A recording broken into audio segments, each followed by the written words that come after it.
Extraordinary. आज की video में हम some of the best moving average strategies के बारे में डिस्कस करेंगे।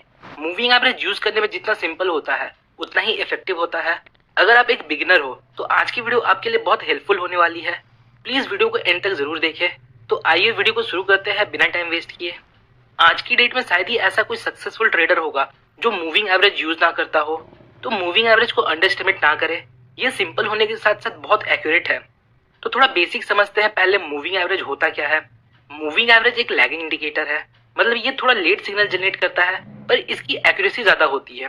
बेसिकली मूविंग एवरेज हमें dynamic support and resistance provide करता है, मीनिंग जैसे जैसे प्राइस मूव करता है ये प्राइस के अकॉर्डिंग हमें सपोर्ट एंड रेजिस्टेंस प्रोवाइड करता है, ना कि एक static support and resistance level की तरह जो कांस्टेंट रहता है। जब प्राइस या कैंडल मूविंग एवरेज के ऊपर होता है तब ये सपोर्ट का काम करता है, और जब प्राइस या कैंडल मूविंग एवरेज के नीचे होता है तब ये रेजिस्टेंस का काम करता है।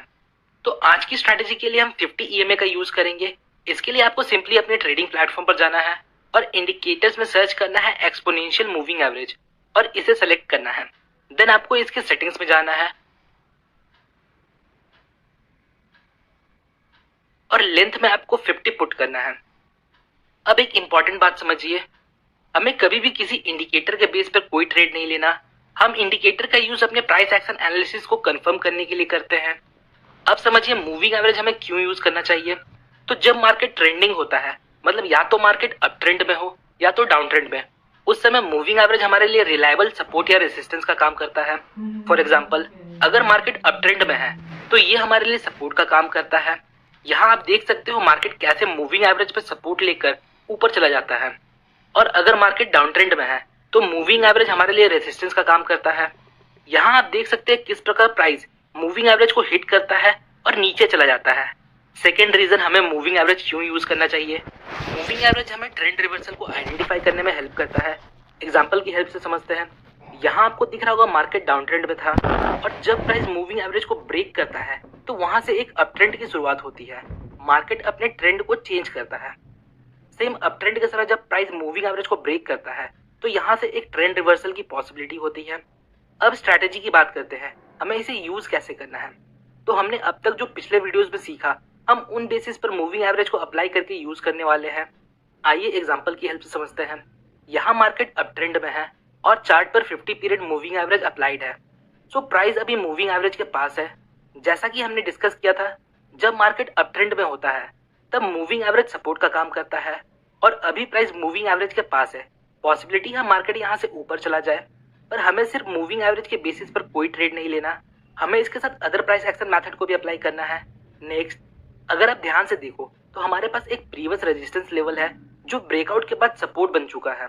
आप लोगों को पता होगा जब रेजिस्टेंस ब्रेक होता है तब वो सपोर्ट बन जाता है और जब सपोर्ट ब्रेक होता है तब वो रेजिस्टेंस बन जाता है। So now at this point हमारे पास एक स्टैटिक सपोर्ट लेवल है और एक डायनेमिक सपोर्ट लेवल है। नाउ अब अगर आप ध्यान से देखो तो कैंडल्स की विक हमें बताती है प्राइस इस लेवल को मल्टीपल टाइम ब्रेक करने में फेल हुए हैं, और साथ ही साथ हमारे पास यहाँ इनसाइड बार कैंडल स्टिक है। पर एक बात याद रखिएगा, जस्ट बिकॉज प्राइस इस लेवल के साथ रिएक्ट कर रहा है हमें इस बेसिस पर कोई ट्रेड नहीं लेना। नाउ अब कंफर्मेशन के लिए हम यहाँ एक मिनी ट्रेंड लाइन ड्रॉ करेंगे। अगर प्राइस इस ट्रेंड लाइन को ब्रेक करता है तो हम यहाँ बाई कर सकते हैं। एक और चार्ट देखते हैं। यहाँ आपको दिख रहा होगा मार्केट डाउन ट्रेंड में है और प्राइस अभी मूविंग एवरेज के पास है।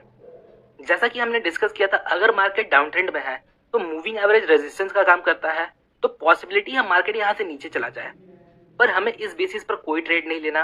नाउ अगर आप ध्यान से देखो तो आपको दिखेगा प्राइस अपने प्रीवियस सपोर्ट लेवल पर है जो ब्रेकआउट के बाद अब रेजिस्टेंस बन चुका है।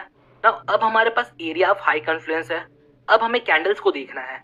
सो एट द सेम टाइम हमारे पास यहाँ एक बेयरिश इंगल्फिंग पैटर्न है जिसमें सेकंड कैंडल एक रेड कैंडल होती है जो प्रीवियस ग्रीन कैंडल को पूरा इनगल्फ कर लेती है, मतलब पूरा कवर कर लेती है। सो नाउ अब हमारे पास इनफ कंफर्मेशन है ट्रेड के लिए, बट एक्यूरेसी को बढ़ाने के लिए हम यहाँ एक मिनी ट्रेंड लाइन ड्रॉ करेंगे कुछ इस प्रकार। अगर प्राइस इस मिनी ट्रेंड लाइन को ब्रेक कर देती है तो हम यहाँ शॉर्ट कर सकते हैं। एक और चार्ट देखते हैं। यहाँ भी मार्केट डाउन ट्रेंड में है और प्राइस अभी मूविंग एवरेज के पास है and at the same time हमारे पास यहाँ एक सपोर्ट लेवल है। अब हमें कैंडल्स को देखना है। यहाँ आपको दिख रहा होगा कैंडल्स मल्टीपल टाइम इस लेवल को ब्रेक करने में फेल हुई है, और नेक्स्ट हमारे पास यहाँ एक बेरिश इंगल्फिंग पैटर्न है। नाउ बेटर कंफर्मेशन के लिए हम यहाँ एक मिनी ट्रेंड लाइन ड्रॉ करेंगे। अगर प्राइस इस ट्रेंड लाइन को ब्रेक करती है तो हम यहाँ शॉर्ट कर सकते हैं। एक डिफरेंट एग्जांपल देखते हैं। यहाँ आपको दिख रहा होगा मार्केट अप ट्रेंड में है और चार्ट पे हमारे पास 50 पीरियड मूविंग एवरेज अप्लाइड है। तो क्या हम एक ट्रेंड लाइन यहाँ ड्रॉ कर सकते हैं कुछ इस प्रकार। अब आप देख सकते हो मूविंग एवरेज और ट्रेंड लाइन प्राइस के साथ इक्वल रिएक्ट कर रहे हैं। नेक्स्ट, अभी प्राइस ट्रेंड लाइन के पास है। अब यहाँ दो पॉसिबिलिटी है, या तो प्राइस यहाँ से ऊपर चला जाए या ट्रेंड लाइन को ब्रेक करके नीचे चला जाए। नेक्स्ट, यहाँ आपको दिख रहा होगा एक big red candle trend line और मूविंग एवरेज को अच्छे खासे मूवमेंट के साथ ब्रेक करती है। बट इसका मतलब ये नहीं प्राइस यहाँ से नीचे चला जाए। अगर आप ध्यान से देखो तो यहाँ हमारे पास एक सपोर्ट लेवल है और अभी प्राइस इस सपोर्ट लेवल के पास है। अगर प्राइस इस सपोर्ट लेवल को ब्रेक कर देता है तो हम ब्रेकआउट के बाद एक पुलबैक का वेट करेंगे। नेक्स्ट, यहाँ आपको दिख रहा होगा प्राइस इस सपोर्ट लेवल को ब्रेक करने के बाद एक पुलबैक लेता है और ये पुलबैक प्रीवियस सपोर्ट लेवल पर एंड होता है, जो अब रेजिस्टेंस का काम कर रही है। इस लेवल पर हमें एक ह्यूज बिग रिजेक्शन कैंडल मिलती है, जो ये इंडिकेट करता है बायर्स एक पॉइंट तक इस लेवल को ब्रेक करके प्राइस को ऊपर ले जाने की कोशिश करते हैं पर सस्टेन नहीं कर पाते। फिर सेलर्स की एंट्री होती है जो प्राइस को वापस इस लेवल के नीचे लेकर आते हैं, जो एक सेलिंग प्रेशर इंडिकेट करता है इस लेवल पर। सो अगर नेक्स्ट कैंडल एक रेड कैंडल है और वो इस रिजेक्शन कैंडल के लो को ब्रेक कर दे तो हम यहाँ शॉर्ट कर सकते हैं।